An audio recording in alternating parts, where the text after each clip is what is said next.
Hello everyone, my name is Zaxel and welcome back to Dream Daddy. I hope you have your root beer float ready. I know I certainly do. It's a little hot out right now, so I didn't really want to make hot chocolate. But we have the stuff for this and it's really good, so that sounded great to me.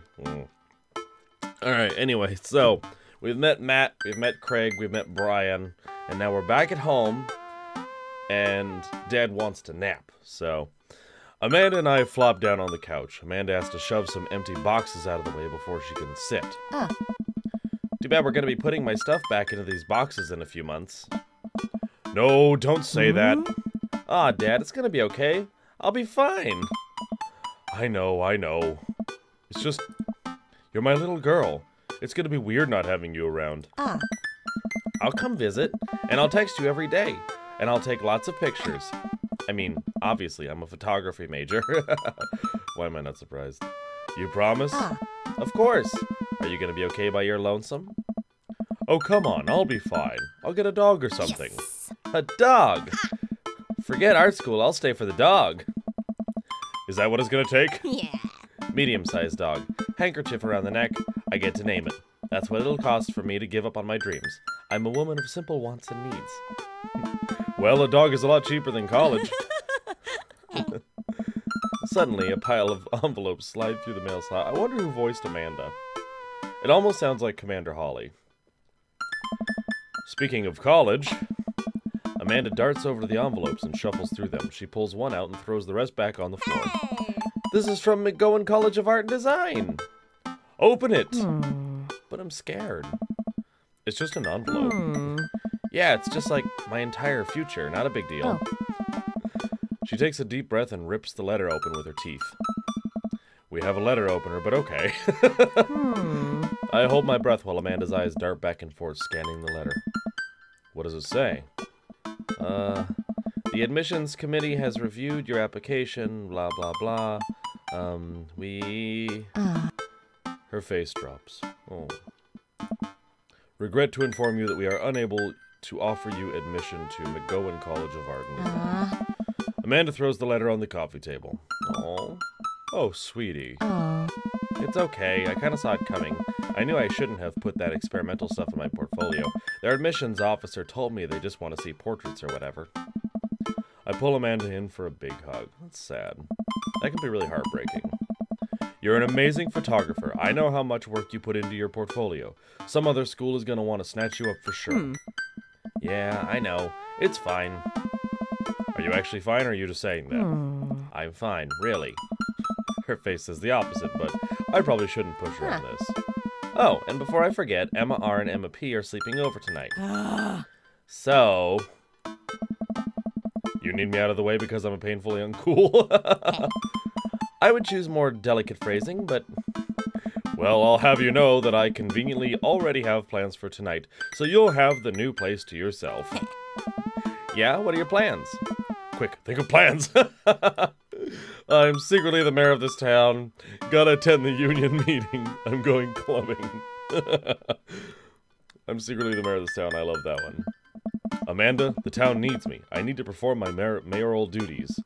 I must don my top hat and wear my monocle so that I may preside over my mayor stuff. I think you're thinking of the guy from Monopoly. He was a mayor, right? He was not. Right. I'm just kidding. I'm actually going to stay home and finish unpacking, go to bed, go out and watch the game. Nice. Which game? You know, the game. The one that's on tonight. The game. On TV. At somewhere other than here. Okay, cool. While you do that, I'm gonna do drugs and commit some light arson with the Emmas. I'm concerned you're hanging with the wrong crowd. Amanda shrugs.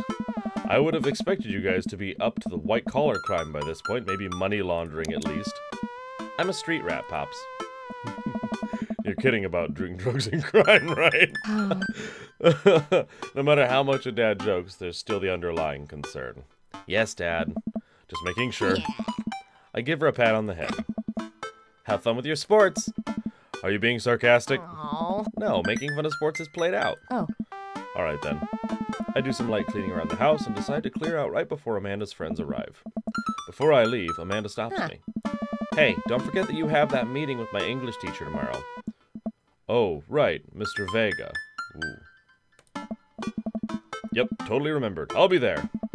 I hope they have a fun night. I'm really glad Amanda has such sweet friends, even if I can never remember their names.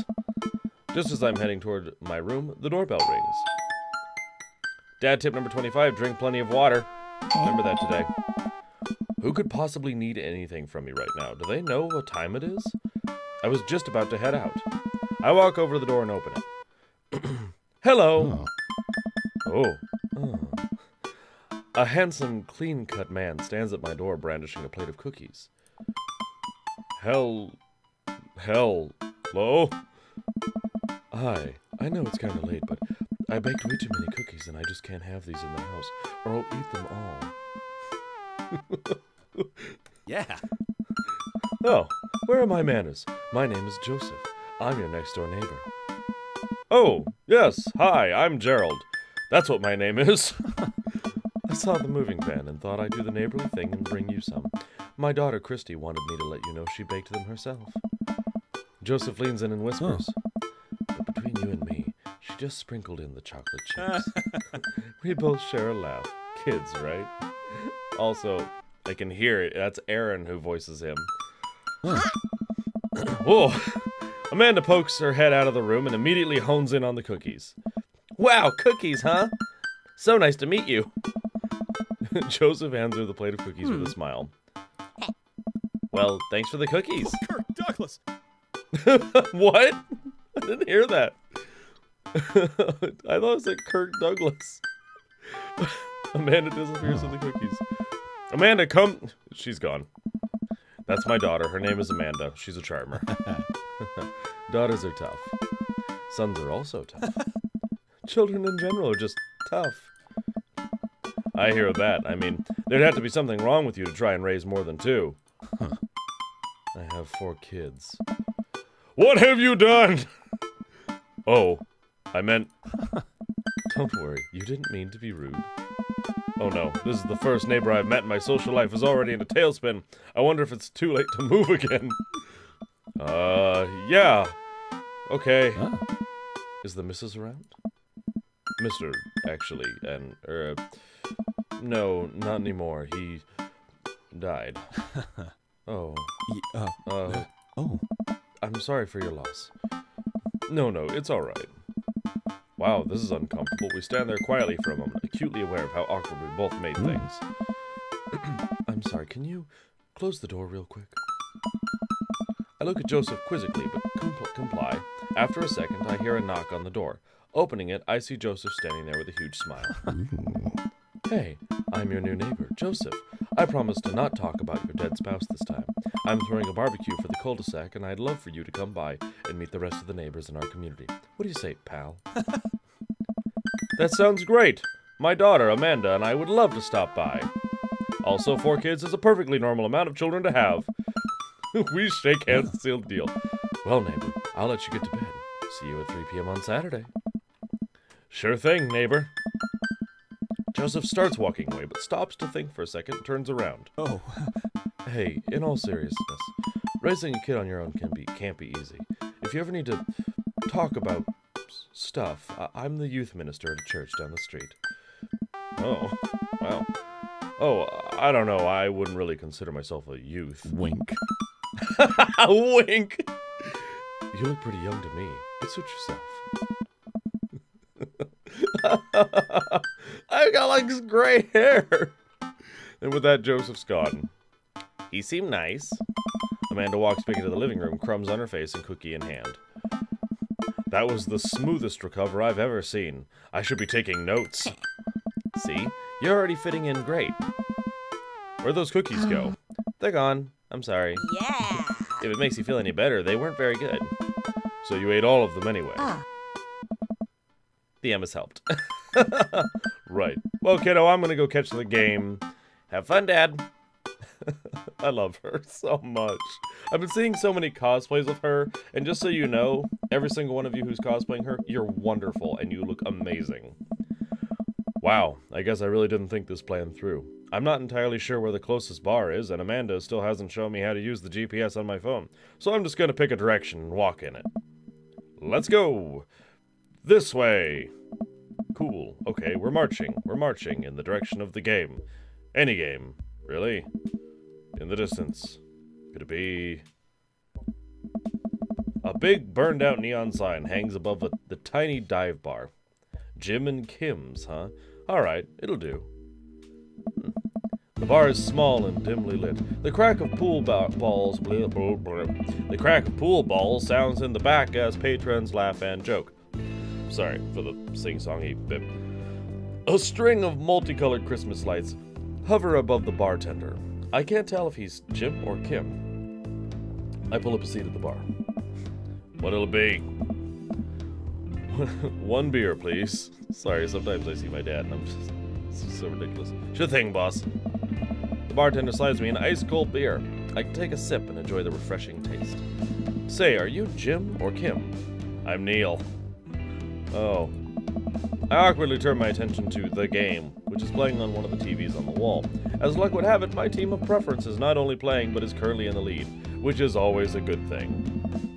The brightly colored mascot, which is some kind of animal, does cartwheels. I silently cheer on my favorite team, hoping that I don't get into any confrontational arguments with a fan of the opposing team. Several people in this bar are wearing the distinctive colors of the team I dislike, although I believe from their demeanor that, like me, the passion for their team is all in good fun. Hey!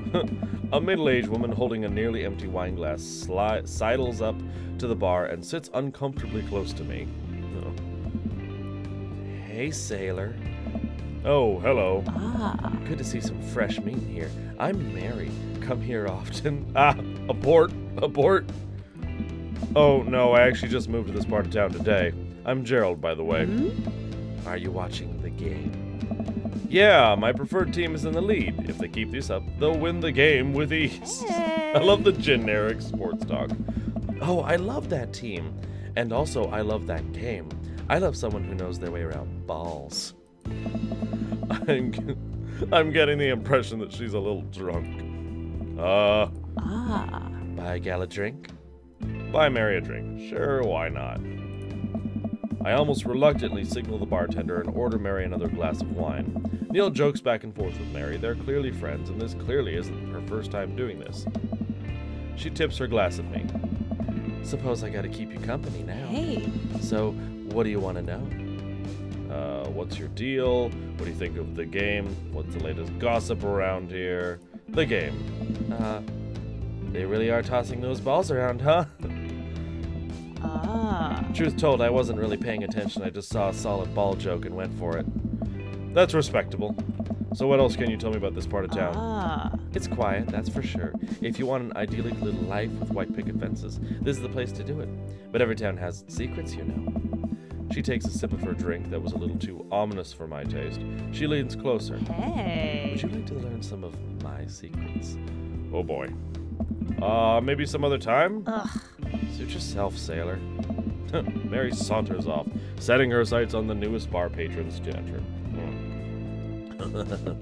Clearly.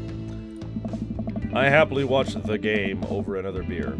The game has gotten close in terms of points, a little too close than what I'm comfortable with. After a particularly skilled player scores a number of points for the other team, putting them in the lead, I hear an affirmative grunt from another man at the bar.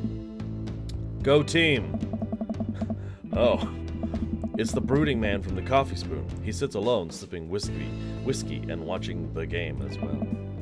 Enjoying the game? I am now that we're winning. Oh, we must be rooting for different teams. In my opinion, my team is far superior. I have to disagree with that based upon our win-loss record. I'd say that my team is superior. That's where you're wrong, since as it stands now, my team is beating yours. This the game talk. The conversation ends there and we both go back to silently rooting for our respective teams. The game is close, with both sides playing the hardest to win. But in the end, my team prevails. Quiet cheers ripple through the bar. I raise a respectful glass at the man drinking whiskey. He raises his in response. An unspoken truce is formed between us, based on mutual love for the game. He motions for the bartender, who pours 2 glasses of whiskey. The man slides one over to me. The name's Robert. Thanks, I'm Gerald. You must be new here. Mary already hit on you? Yeah, Robert chuckles. She's a peach. Well, you picked the best bar in town. As slimy as it is, you'll never find a better spot than Jim and Kim's. Is there actually a Jim or a Kim that runs this place? No, that'd be Neil. Neil waves from across the bar. I like Neil. Good guy, Neil. Not enough Neils in this world. Okay. You a whiskey fella or a beer fella? Beer, but I'll drink most things. You like shots. I like shots. I love shots. Ooh, shots fired. I don't like 'em. God damn it. I love shots. Oh, thank God. I think that was a good thing. Robert nods to Neil, who serves up 2 shots of whiskey. He hands one to me. Here's to your health. We take the shots. The whiskey burns going down, but I try my hardest to look tough. Wait, I think this is what making friends is. Okay, Gerald, this guy is out of my friend league, but I think if I play my cards right, we'll be pals in no time. Compliment his cool leather jacket. Compliment his rugged good looks. Compliment his hand tattoo. Cool leather jacket. I like your jacket. Thanks. Been in my family for a long time. Passed down from firstborn to firstborn. Cursed, some would say. Man, this guy is mysterious and cool. Way cooler than I am, at least. Robert signals the bartender for another round. What are you doing here tonight? My daughter kicked me out of the house. Running from my problems, trying to make friends. Ooh, this one could sound pathetic. Running from my problems, trying to make friends. I'm new in town, figured it might be good to put myself out there. You seem pretty cool. The key to being cool is acting like you don't care about anything, but actually care very deeply about everything to the point where it's debilitating. Whoa, that's good life advice. Or not, that's terrible life advice, but also good. You can learn something from it. Really? Robert downs the rest of his drink. Of course not. He gets up. Now he's putting it to practice. Be right back. Gotta powder my nose. Never seen Robert this talkative. He must like you. Oh, never seen Robert this talkative. He must like you. Sorry, it was the bartender. Huh, I guess so. I gotta admit that Robert has a gruff charm to him. If a guy like that thinks I'm cool, then I really must be. Robert comes back from the bathroom and grabs his leather jacket. I'm gonna go home. You heading my way? Robert and I leave the bar and find ourselves walking in the same direction. I live in this cul-de-sac down the way. Does everybody live there? Me too. We just finished unpacking today. Great place to be. Good neighbors. Well, some of them. Who's that? We get to Robert's house, which is just a few houses away from mine. We stop and he turns to me. I don't kiss and tell, Gerald. So are we doing this or what? What? You know. Do you want to come inside or not? A wave of realization rushes over me. I blush. Smile and nod, lay it on smooth. No thank you. That was fast. Lay it on smooth? Well, I don't see why not. That sounded smoother in my head. Let's do it. I follow him up to his door. He fumbles with his keys for a second, unlocks the door, leading me inside. The moment the door closes behind us, he pushes me up against the wall and kisses me, grabbing my hips. Oh, come on. Come on. Robert takes my hand and leads me up the stairs into what I assume is his bedroom. But it's so dark I can't see anything but Robert's intense expression. He kisses me again, and I can hear him shucking off his jacket. I clumsily take off mine, too. His hands roam down my chest, and suddenly he's tugging at my belt. I don't normally do this. Do you want to stop? Yes. Actually, I should probably get going. Robert steps back. All right.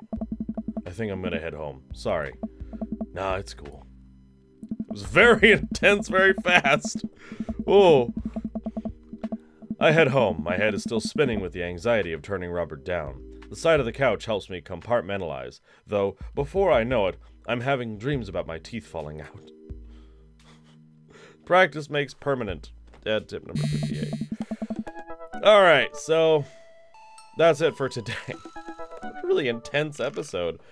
Yeah, I love meeting all these new characters and all these new dads and whatnot. So now we met Joseph and Robert. So I like Joseph. I like Robert too, but man, he moves fast. So that's interesting. Yeah. Anyway, hope you're all enjoying this series. There'll be more out soon. Anyway, thank you so much for watching. You were all wonderful, and I want you to stay wonderful until the next video. Goodbye!